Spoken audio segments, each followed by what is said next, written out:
గమనించండి దేవుని బిడ్డ, ఈరోజు ఇక్కడ కనపడుతున్నాం.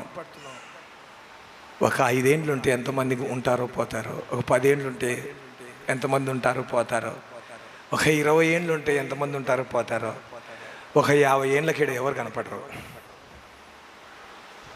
ఎవరో పిల్లలు ఒకవేళ యేసుప్రభు రాకడ ఆలస్యం అయితే చిన్న జీవితం. అందుకే 12వ అధ్యాయంలో రోమపత్రికలో అంటాడు, చిన్న జీవితం ఇది యుక్తము. ఏమంట? ఇది యుక్తము. ఏది యుక్తము, ఏది మంచిదంట? ఇట్టి సేవ మీకు యుక్తమైనది. చదవండి, పైన చదవండి. కాబట్టి సహోదరులారా పరిశుద్ధమును దేవునికి అనుకూలమైన సజీవ యాగముగా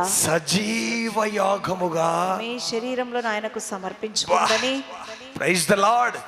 సజీవ యాగముగా ఆయనకు మీ శరీరములను సమర్పించుకొనుడని